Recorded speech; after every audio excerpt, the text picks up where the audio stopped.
Hey, it's Rob. Welcome to Axel's Garage. We're under Cosmo today. Cosmo is Emily's 2000 Jeep Cherokee, and we've done a whole lot of work to the front end. There's a playlist in the description. We did everything. We did U-joints on the axles, upper and lower ball joints, springs, shocks, hub bearings, a whole lot. And it was a whole lot of rust to deal with.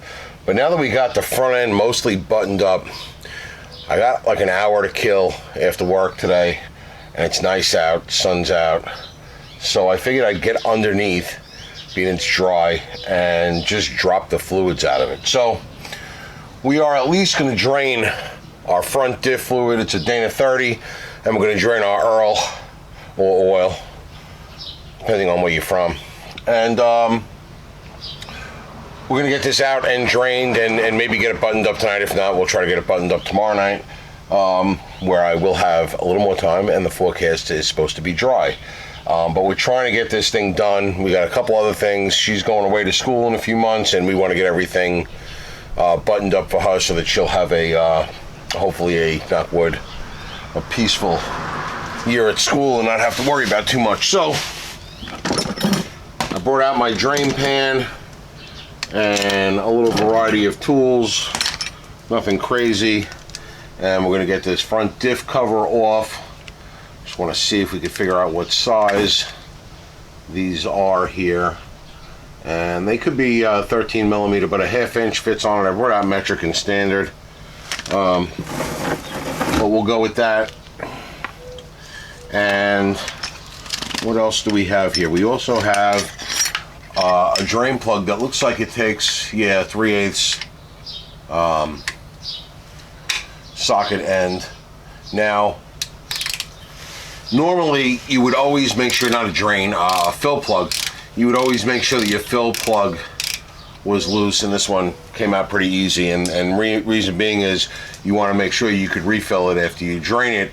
In this type of differential, the plug is in the cover, so that's usually not an issue. It's usually when it's in like the side of the casting that you have a problem, and then you wind up draining it and you can't get fresh fluid back in because you can't get that plug out.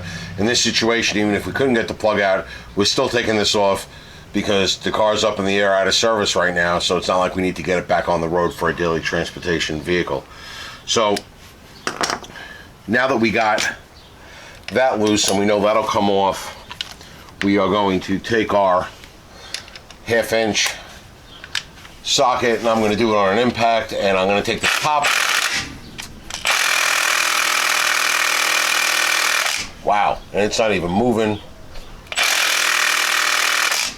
All right, let me get this extension off. See if we can get this out. Wow, I can't believe it's not even moving. Okay, they're moving now. All right, so I'm going to leave that top one in. I'm going to take the rest of them out. That was really loose. You can see what a difference using an extension on an impact makes. So we got all our bolts out except for the top one. I'm going to take them and I am going to put them in on a shop rig so that they're out of the way. And now I got that top one just a couple of turns in so that when we pry this cover off, it doesn't fall off.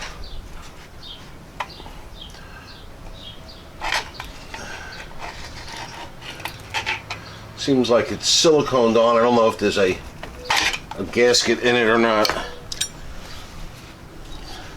or if it's just silicone.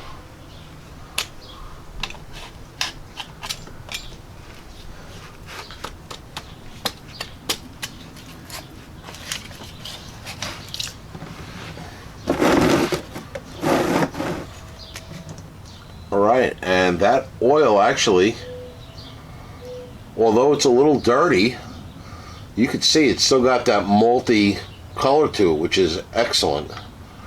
I was willing to gamble a little and was going to say that this was going to be a little milky, meaning condensation. The only thing is, right? The whole lower part of this differential was wet. Not wet with leaking. You didn't see an active leak, but there was definitely some residual dripping. So you got a little seepage, and a little seepage, generally speaking, isn't that big of a concern, but 22 years old this vehicle is. So if you got a little seepage going on, let's say that seepage started at 5 years old, you do the math, you got 17 years of seepage, and you only got like 2.5 quarts of fluid in the diff, and there wasn't a whole lot to drip out.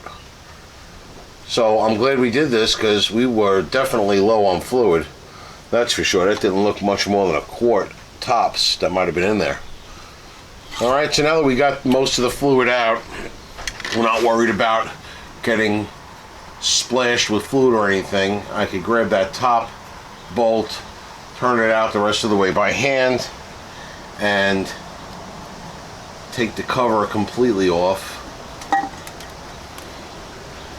Right, and I could take this cover, put it to the side, because we're going to have to clean that up and clean the gasket surfaces up. And we're going to let the rest drip out while I scrape the gasket off. And I'm just going to come up here with a scraper, and it looks like it's not even a gasket, it's silicone. So this was siliconed on. I don't know if that's how they come from the factory or not. But we're going to pull it off, and we're going to clean up the gasket surface, because I do have an actual gasket for it. I was, although, you know, you see people using just silicone on these or the right stuff, I was never really taught to do it that way. You know, I was always taught to use a gasket, so we went out and bought a gasket for it, because that's just the way I always do it. And you know, maybe one day I'll try without a gasket, but you can do it whichever way you normally like to do it. So after scraping the silicone off, I took a well worn out roll-lock disc on my drill, because I don't have a right angle grinder. Not a little die grinder, I should say, not a right angle grinder, die grinder. And on the drill, just to get it all off and give myself a nice mating surface. It just scuffs the surface itself. And now what I'm going to do is I'm going to spray out the diff and any residual any residual dust and stuff from the roll lock. I'll spray all that out with brake clean, spray it nicey nice, and then we'll do the same thing to our cover. I am going to clean it up really good. I'm probably going to put a coat of paint on it. We might do that after, so that I can get around it as well. So we'll probably put it on without painting it.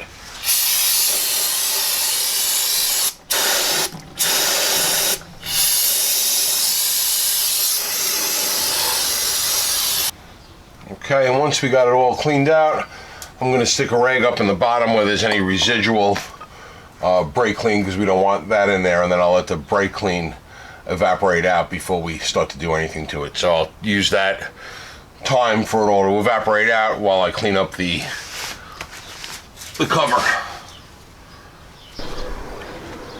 Well, if you're paying close attention, it's been a few days.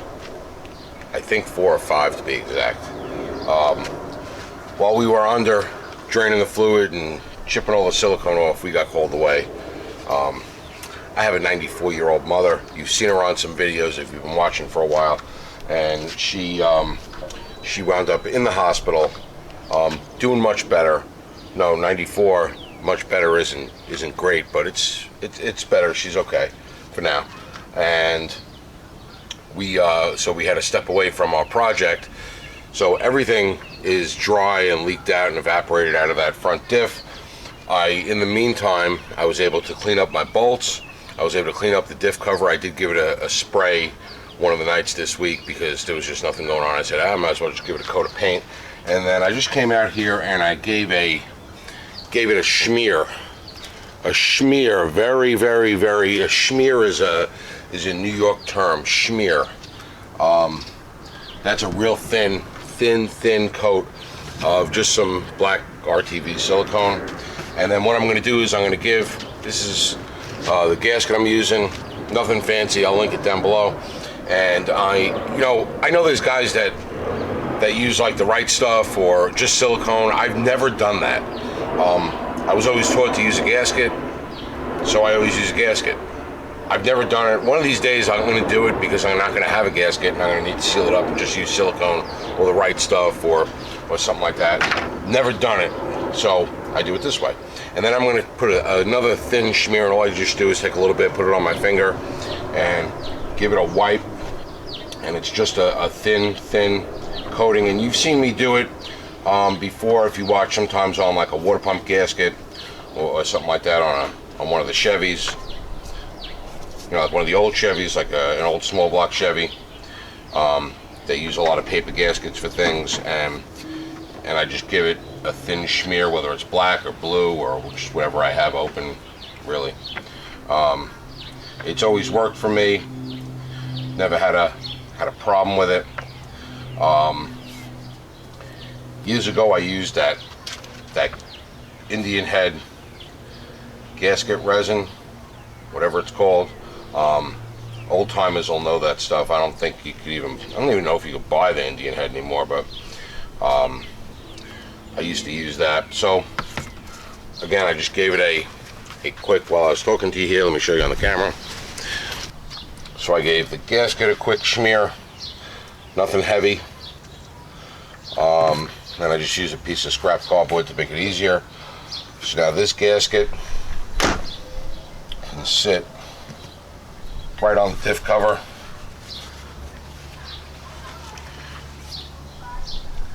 And you could square it up a little bit. And then what I like to do is take two of my bolts that I cleaned up and just stick them at two opposite corners like that, and the gasket will kind of hold them like that, and then we can go into the car and I could just start all my bolts, and we'll move the camera and get you under the car. So I got the cover with these two bolts. I'm just going to gently put this bottom one in, just a turn or two. This top one. And just get it started like that. Now I did hit these bolts on the Y wheel on the bench grinder.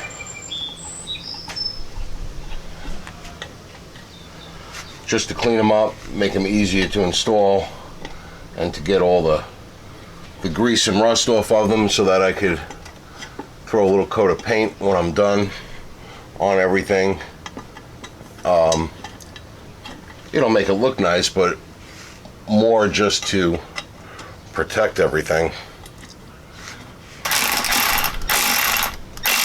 Is just get them seated down nice and easy. Just alternating. Not really putting any torque on it.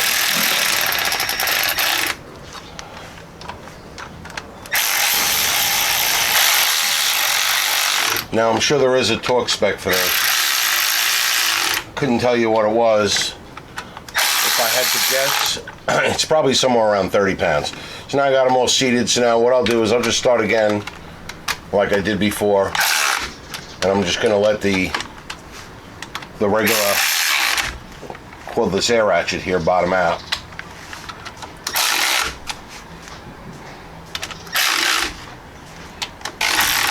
And now that I got them all bottomed out with the cordless ratchet just bottomed, you can do it with a regular ratchet.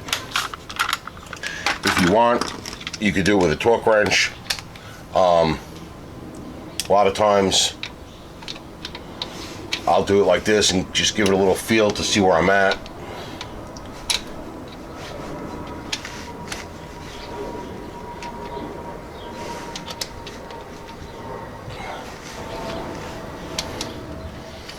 And now once you got them all decent tight, if you wanted to torque them, you could torque them down. That's entirely up to you. Snugging them up by feel. If you're comfortable with that, you leave it at that. If you got to torque them, you can try to look up the torque specs. I'm sure you won't go wrong with anywhere from 25 to 30 foot-pounds or so. All right, so back under the car, I have a gallon jug of gear oil. This isn't the brand I'm using. I'm using like a Valvoline or something like that. I just bought this one day years ago, and I've just used it because it's a nice stable base. And then I have this pump contraption that'll either fit in the quart bottles, it'll fit in these gallons, it'll fit in oil quarts. It's a very universal thing. I'll see if I could find something similar, and I'll link it. This I got in just a regular parts store. Don't know where, don't know when, but I've had it for years, and I use it for all this kind of stuff. So you just, with one hand hold the tube in, with the other hand, you just start pumping, and you can see the gear oil goes up and in, and we're gonna pump right until it starts dribbling out.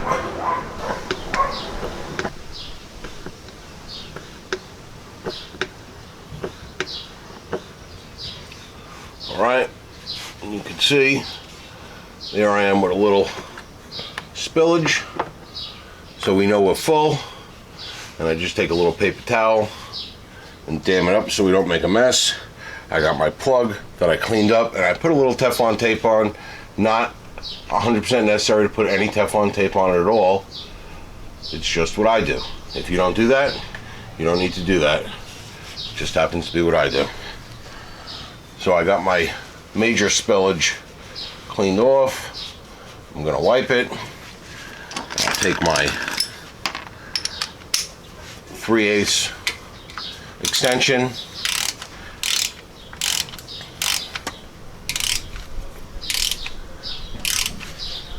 I'm gonna get this in good and snug.